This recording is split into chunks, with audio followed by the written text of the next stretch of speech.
and welcome to another episode of Ask an Assistant, the podcast for executive assistants and the people that love us.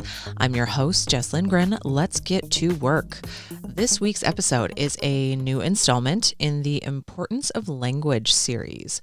The first two episodes in the series are Ask an Assistant number 25, which was on the topic of going up and down the calendar, and episode Ask an Assistant number 40 about specificity when you are making requests in the workplace. Both were kind of calendar related, inciting incidents, if you will. But being specific is, I cannot stress the importance of being specific when you're making requests to and of people in the workplace. Both of those episodes are linked in the show notes. And today we will be talking about my personal practice of saying I work with my executive rather than for my executive.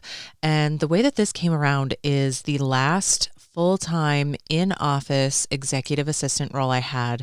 This would have been pre-2014. I was definitely working for that organization and for my executive. I was underpaid, underutilized. My time was not respected at all. My executive was extremely micromanagey, and I had, let's just say, no interest or confidence in the company's future. It was not a difficult decision to leave that role, and one that honestly I am so grateful for the lessons that I learned during my time there, and even more grateful for everything I learned since I left. And when I left, I vowed never to work for someone again and would only take a role where I was paid fairly. My skills would not only be fully used, but I would be challenged and learning new things.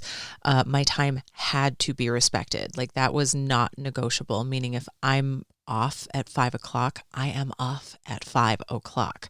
I needed to be trusted, not micromanaged, and I really wanted to feel invested in the health and success of the company, and I wanted to like and respect the executive I would be supporting. And most importantly, out of all these things, like, I knew I needed to work with somebody who understood and believed that they couldn't do what they did without my work supporting them along the way.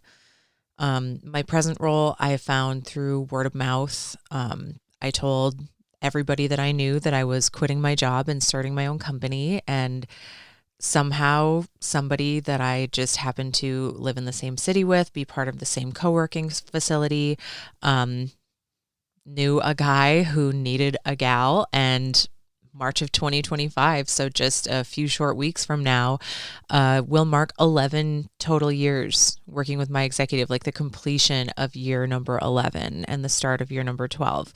I love working with my executive, and he makes me feel smart, skilled, appreciated, and like a partner, because I am all of those things. You know, both of us came to the table wanting that kind of executive to executive assistant relationship, and we got it.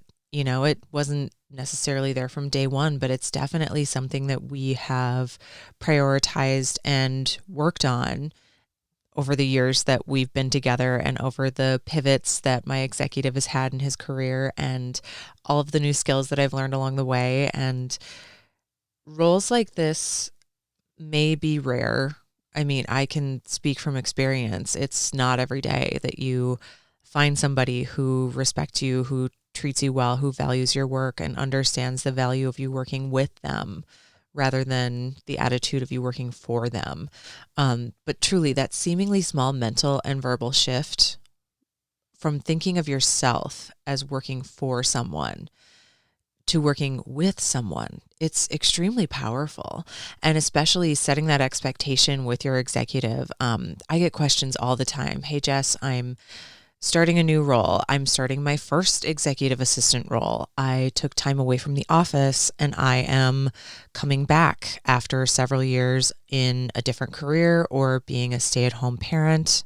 What are some things that you recommend coming into my new role? Like whatever angle it is that you're coming into your new role, whether it's you as a new executive assistant, your executive has never had an EA before, you're coming at it from an extended break, whatever the reasoning and whatever the angle is that you are coming at it, this is the number one thing to bring to the table, is that you are working with each other. You are working with your executive. You are supporting them. You are not here to be someone that works for them. For carries the connotation of obsequiousness, of waiting on or attending on another person, which, depending on your company, depending on your line of work, depending on your personality, your personal preferences, might be what you want. For me personally, I am a career administrative professional.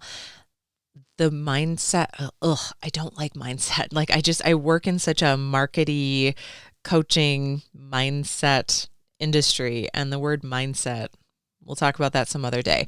But the shift of thinking about and speaking about yourself as working with somebody, it carries the connotation of cooperation, collaboration, facilitation, and assisting, like executive assisting, the work that you and I do every day. The difference may seem really small, but I personally find it so empowering and it makes me feel powerful. And I really encourage anybody listening to start implementing the shift in how you talk and think about your role, both to yourself and the others around you. I would really love to hear from anybody out there listening. What is the current state of your executive assistant to executive relationship? Are you working for your executive, or are you with them every step of the way? I fully believe that this shift in how you speak about your working relationships can be taught. It can be learned. And like many things in life and work, it's a practice every day to maintain and hone and develop. And again, I'd just really love to know your thoughts. So lay them on me, askanassistant.com. And until next week, take care.